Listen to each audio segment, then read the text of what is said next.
What up, Space Fam? Gozen here from AnimeUproar, and today we're going to be talking about the Uzumaki clan, which was a much requested topic on both the 7 Hokage Explained video and the Every Uchiha Explained video. I said I'd make another Naruto video as soon as the Uchiha video got 4,000 likes, and it got 4,000 likes real quick. Same deal here. Turn that like button blue, share this video with any cultured Naruto fans you know, and I'll get started on the next Naruto video as soon as we hit 4,000 likes on this one. Then I'll pick one of the suggested topics in the comment section and do a video on that. So leave a comment, and if you haven't, be sure to subscribe, and this is crucial, hit that notification bell or you will miss future Naruto videos when they drop. Spoilers are obviously fair game, you've been warned. Now without further ado, let's jump into it. Like the Senju clan, the Uzumaki clan is descended from Asura Otsutsuki, the son of the Sage of Six Paths and the brother of the Uchiha ancestor Indra Otsutsuki. Thus, the Senju clan and the Uzumaki clan share a distant blood relation and have tended to be on good terms with each other. In fact, the first Hokage's wife was a woman from the Uzumaki clan called Mito. The Uzumaki clan was a prominent family from Uzushiogakure, aka the Hidden Eri village. This shinobi village was located in the land of whirlpools. The Uzumaki were known for their red hair and their sealing jutsu. In addition to that, they were brimming with vitality. They aged slower and lived longer. That's why their village was known as the village of longevity. Their strong life forces allowed them to recover from greater wounds in less time. By using their chakra, they could quickly heal themselves and potentially others. Their clan symbol is the spiral circle that you'll find at the back of Naruto's jackets. Because the Senju clan and their friends had a close relationship with the Uzumaki and their village, when the Hidden Leaf village was formed, they added the Uzumaki / Uzushiogakure symbol to their flak jackets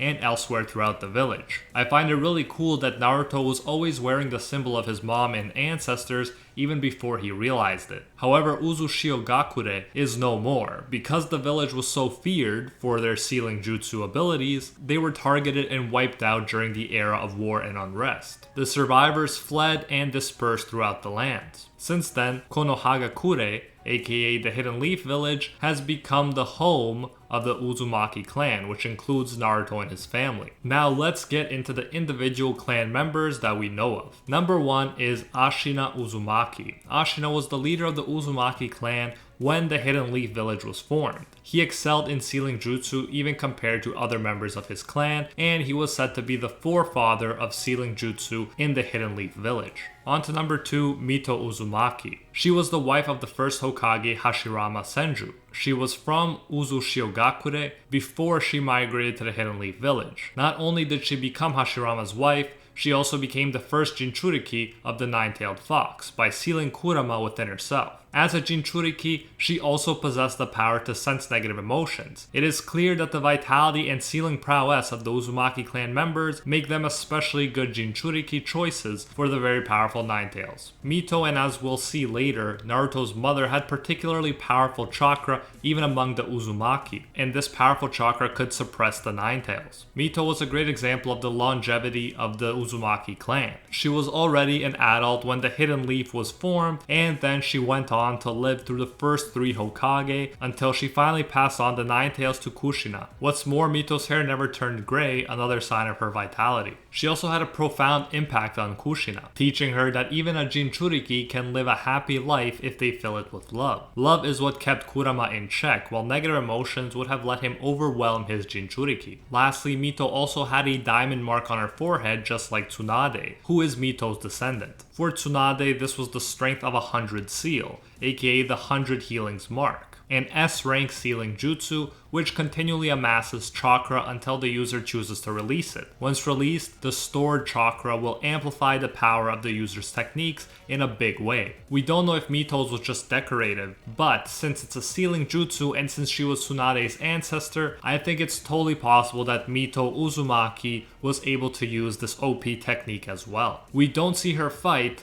but you can bet that she was a force to be reckoned with. In fact, she sealed the Nine-Tails in herself because she wanted to gain more power for her husband. So it's clear that the two were a real power couple. Next up, let's look at number 3, Nagato aka Pain, another descendant of the Uzumaki clan. He was from Amegakure, aka the village hidden in the rain, another antagonist with an interesting philosophy. He began leading the new Akatsuki in order to create a peaceful world by any means necessary. Ironically, if it took pain and violence to bring about peace, Nagato was more than ready to dish it out. Nagato had a depressing past where his parents, including his Uzumaki mother named Fuso, died in order to protect him. They tried to escape when Hidden Leaf Village ninja broke into their house, but when they were detected, Nagato's mom and dad decided to distract the ninjas so that their son might have a chance of escaping. Unfortunately, they were killed and Nagato ended up using the Renegon eyes that Madara had implanted into him to kill these Hidden Leaf Village ninjas. On a side note, not much is known about Uzumaki number 4 Fuso. Like her son Nagato, she had the red hair that's characteristic of the Uzumaki clan. We know she was a nurse and provided humanitarian aid during the Second Shinobi World War until she sacrificed her life for her son. We don't know much about Fuso's abilities, so let's get back to Nagato and his abilities. As the leader of Akatsuki, Nagato was regarded as the strongest member. According to Kabuto, he was the most powerful reincarnated shinobi aside from an enhanced Madara Uchiha himself. Nagato was often viewed as being unbeatable, and when the legendary Jiraiya lost his life to pain, Tsunade even said that no one but the pervy sage could have gotten that far against him. He could even single-handedly destroy the Hidden Leaf Village, which is crazy to think about. As usual in these videos, I'll offer a highlight of some of Nagato's impressive abilities, and if you want an even more detailed breakdown, request a video dedicated to Nagato in the description. His Uzumaki heritage and Renegon eyes combined to give Nagato a vast amount of chakra to work with. It is because of his Uzumaki genes that he could use another's 2 Renegon eyes without drawbacks. Against Hanzo,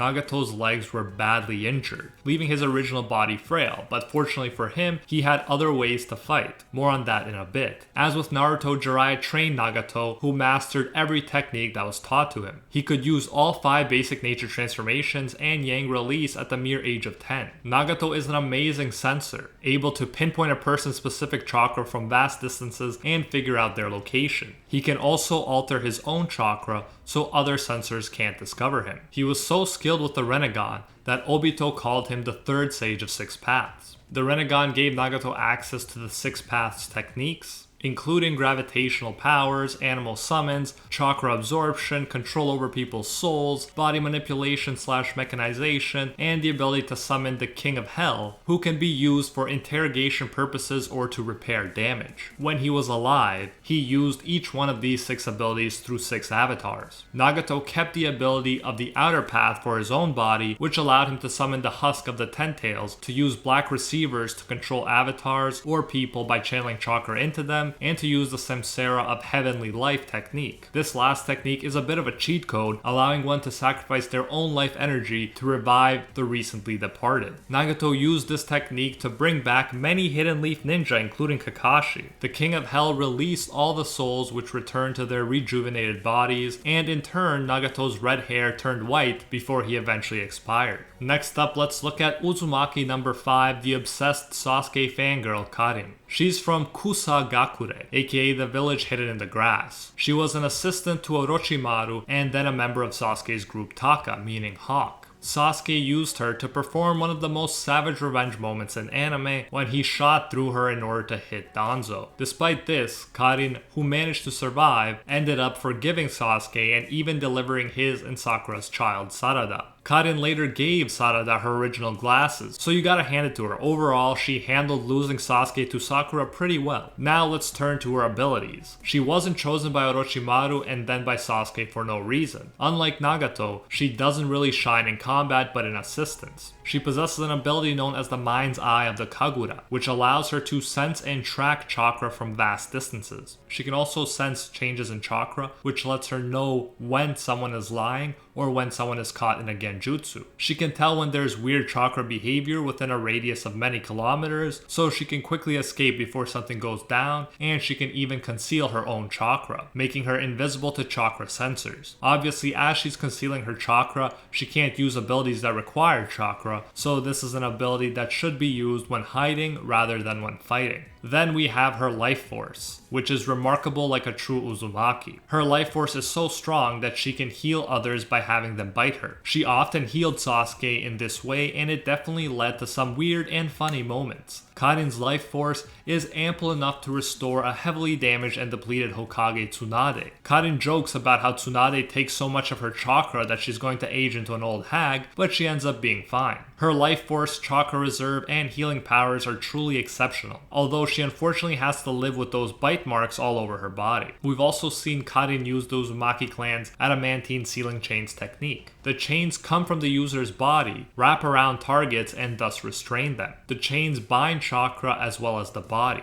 When Naruto's mom uses it, more on her later, she can hold down the Nine Tails, no small feat. Notably though, a Naruto databook reveals that Karin's level of mastery over the technique is nowhere close to Kushina's level of mastery. We also know that Karin has a solid grasp of earth and water release, and yin and yang release. I'll also briefly mention Uzumaki number 6, Karin's mom, who appears in the anime. When Karin was still young, her mother took her to Kusagakure. The inhabitants let them stay as long as Karin's mother used her abilities to heal injured villagers. And this is where it gets pretty dark. Like Karin, the mom possessed the ability to heal those who bit her and thus absorbed her powerful chakra. However, the villagers overused her ability, and Karin's mother eventually died from overexerting herself. Then the villagers replaced her with Karin, so when Orochimaru came around and offered to save her from that situation, you can understand why she went along with him. Next up we have Uzumaki number 7, Kushina Uzumaki, the mother of our protagonist and the second Jinchuriki of the Nine Tails. Kushina was brought over from Uzushiogakure, the home of the Uzumaki clan, at a young age, so that she could enroll in the academy and become the Jinchuriki. It was already a tradition for Uzumaki to be the Jinchuriki, as was the case with the first Hokage's wife, and Kushina was picked specifically because of her powerful chakra, which was even strong among the Uzumaki. When speaking about the first Nine Tails Jinchuriki Mito, Kushina said that she was the wife of the first Hokage. So Kushina, the second Nine Tails Jinchuriki, decided to be the wife of the fourth Hokage, who was Naruto's dad, Minato Namikaze. As a kid, she proclaimed that she would become the first female Hokage, but the other kids just laughed at her and called her Tomato because of her red hair and round face. She was a tomboy though, and she would beat up those who teased her, and so the nickname evolved from Tomato to the red hot-blooded habanero. Clearly, she was strong to begin with, since she had especially strong chakra that could potentially suppress the Nine Tails, and she could even beat up boys without a problem. She then had the entire nine-tailed fox sealed inside her, which would have boosted her already strong chakra even more. Not only was her Uzumaki life force strong enough to survive the Nine Tails being extracted from her, she even went on to help Minato pin down the Nine Tails with her adamantine sealing chains. As I mentioned when discussing Karin, these chains are made of chakra, and Karin's adamantine sealing chains technique was only a glimpse of what Kushina was capable of. As mentioned, Kushina could dig her chains into the ground and have them pop up so that they'd trap the strongest of the nine-tailed beasts. Even in a weakened state, she said she could take the Nine Tails with her to her death, although the tailed beast would eventually re-emerge after a delay. The barrier she constructed with the help of her chains to keep the Nine Tails trapped inside seemed to be so strong that even the third Hokage couldn't break through it. However, he may not have broken through it because he didn't want the Nine Tails to be able to escape, and not because he had no way of breaking through it. We don't know for sure, but I always tried to err on the side of not underestimating Sarutobi. Like her clan, Kushina excelled at sealing jutsu, and even taught the fourth Hokage Minato how to perform some. She could use wind, water, and yin release. Eventually, Kushina died protecting her son, but it's clear that she, like Minato, was exceptionally strong, so Naruto had OP genes coming from both sides of the family tree. And this is why some people argue that Rock Lee would make for a better underdog protagonist, because Naruto clearly had incredible potential from the start if you look at his parents. Now let's talk about Uzumaki number 8, Naruto Uzumaki, the legendary 7th Hokage himself. I already broke down Naruto in my all 7 Hokage and their powers explained video, link in the description, so I'll keep this section pretty short. Like Kushina, Kushina, Kid Naruto proclaimed that he would become Hokage, and in his case, it came true. He went from repeatedly failing the academy exam as a kid to being referred to as the strongest shinobi in history, a pretty impressive zero to hero transformation. As an Uzumaki, a reincarnation of Asura Otsutsuki, and as a Jinchuriki of the Nine Tails, Naruto has beyond massive reserves of chakra. And if all that wasn't enough, he also received chakra from all the other tailed beasts and from the Sage of Six Paths, which further increased his power. He even has an artificial arm now made from Hashirama cells that can absorb ninjutsu attacks. The only thing missing is Sasuke giving him his Rinnegan. Naruto can now use all 5 nature transformations and yin and yang release. Some of his most notable abilities include shadow clothing to the extreme, every variation of the Rasengan you can imagine,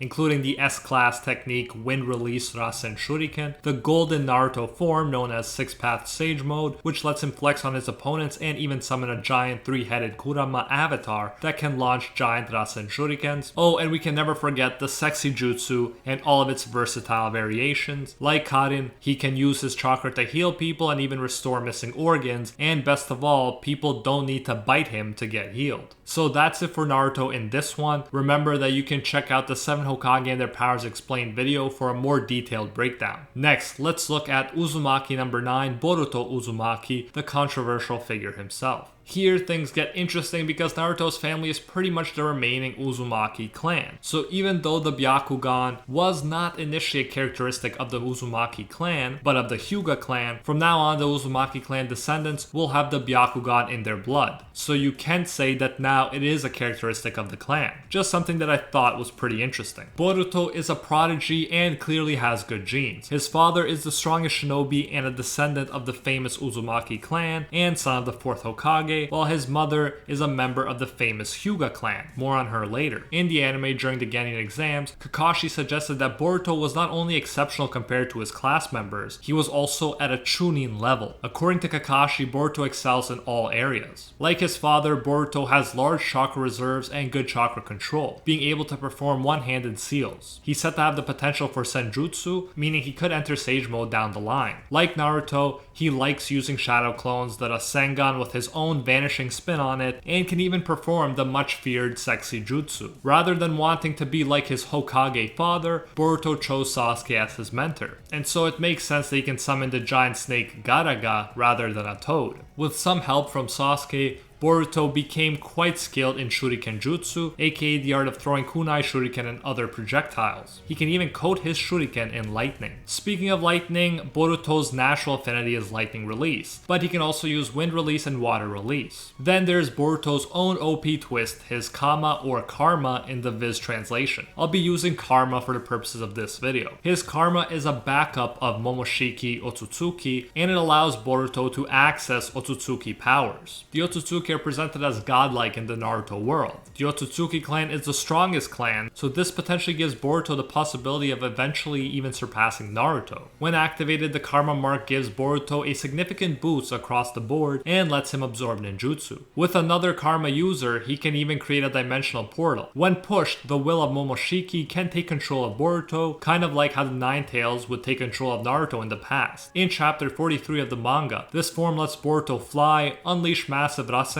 and more. It allows him to straight up flex on the powerful Boro. Then there's Boruto's special eye, the Jogan, meaning pure eye in Japanese. Its power is associated with the strongest of clans, the Otsutsuki. It will probably continue to evolve and perform new abilities, but for now it can see the flow of chakra, track people based on their chakra, allow one to see a person's chakra pathway system, and like the Byakugan, identify its key points, and predict where Yomotsu Hirasaka, aka the original space-time ninjutsu used by the Otsutsuki clan, will be used. And it makes sense that an Otsutsuki Dojutsu, aka Eye Power, can predict an Otsutsuki space-time ninjutsu. I spent more time here on Boruto than I expected to, but between the manga and anime there is a lot of interesting things to discuss about him, but now I'm ready to move on to Uzumaki number 10, Himawari Uzumaki, the daughter of Naruto and Hinata and the little sister of Boruto. She is 2 years younger than Boruto, making her 10 years old during the Boruto movie. Himawari has clearly got a lot of potential since she awakened the Byakugan Byakugan at a very young age. When she did so, she scared Boruto, who claimed that she was super strong all of a sudden. It's a moment of comedic relief, but she ends up punching Naruto in the gut so hard that even Kurama feels it. At 10 years old, she learns to activate the Byakugan at will. Like other Byakugan users, when it's activated, Himawari can potentially gain access to an almost 360-degree field of vision, see across great distances and even through solid surfaces, and as I mentioned with the Jogan, perceive people's chakra pathways and potentially close off their chakra points. In one of the Itachi novels, a Byakugan user could split chakra-based jutsu and remain completely unharmed. The Byakugan also lets the user see if genjutsu is being performed on others. I remember personally thinking during the early Naruto days that the Byakugan was even cooler than the Sharingan, and I hope we keep learning new information about it in Boruto. In addition to the Byakugan, Himawari can hit a bullseye with ease, proving that she's already skilled at Shuriken Jutsu, and her natural chakra control, unlike Kid Naruto's, is impressive enough that she can already temporarily stick to vertical surfaces by focusing chakra into her feet, while her peers fell immediately when they tried. She clearly has immense potential, we just gotta hope that she becomes a ninja rather than a flower shop owner or something else non-ninja related. I'd love to see her kicking butt alongside Boruto in the future. Uzumaki number 11 was not born into the Uzumaki clan but married into it. Of course, I'm referring to Hinata Hyuga, the best girl in Naruto. Hinata used to be regarded as a failure by her clan. The OGs will remember her fight against Neji, where he told her that a weak personality won't become strong. A failure is always a failure, and all that negative jazz. Hinata lost, but fought bravely, showing she wasn't a weak person who would give up or run from a fight. In one of the series' most touching moments, she was even ready to die at Pain's hands for Naruto's sake. One thing's for sure, she definitely proved Neji wrong. With her Byakugan, Hinata can see a person's chakra pathway system and the 361 Tenketsu, which are nodes no larger than the prick of a pin. Using Gentle Fist style, Hinata can hit these nodes and inject her own chakra into her opponent in order to halt the flow of that person's chakra or enhance it, controlling it any way she wishes. Through this fighting style, Hinata can cause severe damage to any internal organs located near the attack chakra points. Even though she started off as a screw-up, by adulthood she was highly regarded for her mastery of the Gentle Fist fighting style. Thus, all of the things I already mentioned about the Byakugan when I spoke of Himawari applies even more so to Hinata, who's an expert, whereas her daughter is still a novice comparatively speaking. Ninjutsu is not Hinata's main focus, but she can use fire and lightning release. Now things get really interesting. Just like Naruto and Sasuke got some chakra from Hagoromo Otsutsuki, Hinata got some chakra from the Sage of Six Paths' younger brother, Hamura Otsutsuki, the ancestor of the Hyuga clan. As a result, she got a significant power-up and her chakra changed from blue to purple. Hamura even recognized Hinata as the Byakugan princess, which is a pretty perfect name for the best girl.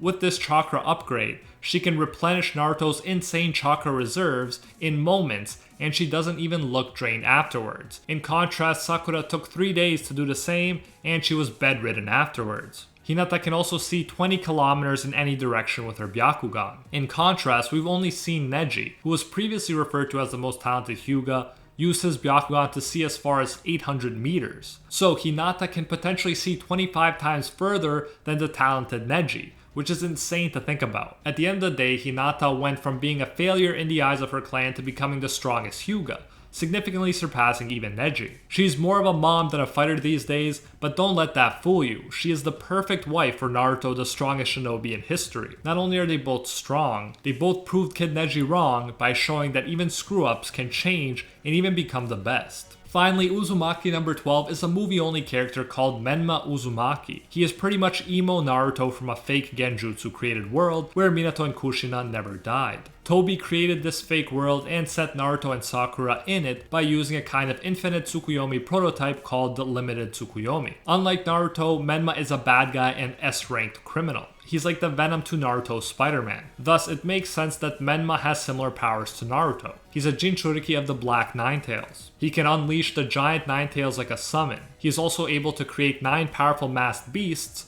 using the Ninetales chakra. He has a sort of dark Rasengan called Spiraling Ring. He can use a more powerful version of this technique to cause a giant bomb-like explosion that completely devastates the Hidden Leaf village. Plus, he needs no clones to use this move. He can also fly around freely, and when Tobi takes over his body, he gains the Sharingan and the ability to use Kamui, which lets him become intangible and use teleportation. Naruto still beats Menma because it's his movie and a Genjutsu world, but it was interesting to see an Uzumaki and Nine-Tails Jinchuriki with a Sharingan. Overall, I did enjoy the Road to Ninja Naruto movie, where Emo Naruto made his debut. And that is it for this one. I hope you enjoyed it. These videos do take a bunch of work, but I made this one because it was heavily requested and Uchiha video got 4,000 likes. So if you want to see another one, A, obliterate that like button, and B, let me know what video topic you would like me to cover next in the comments. Like last time, when this video hits 4,000 likes, I'll get started on one of the suggested videos. If you haven't, be sure to subscribe, and this is crucial, ring that notification bell or you will miss future videos. While you wait for the next one to drop, check out my growing Naruto playlist,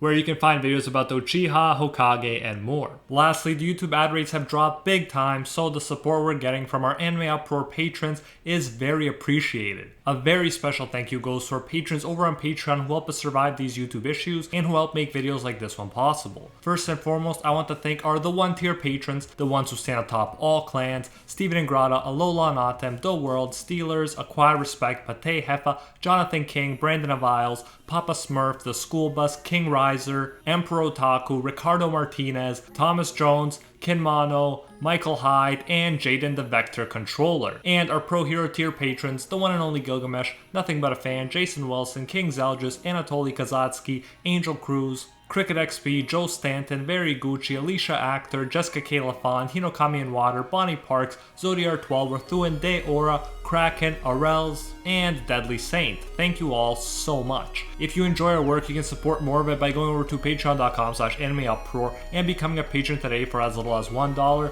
If you do so, you'll get your name featured in future videos alongside these amazing people right here, and you'll even get access to our private patron-only Discord, where we talk about anime life and of course, dank memes. So check out patreon.com/AnimeUproar, link in the description if you're interested. You can also now join the YouTube channel and support more content that way if you prefer. Whichever way you choose to support us, you can get the same great benefits. Thanks again, and until next time, see ya, Space Cowboys.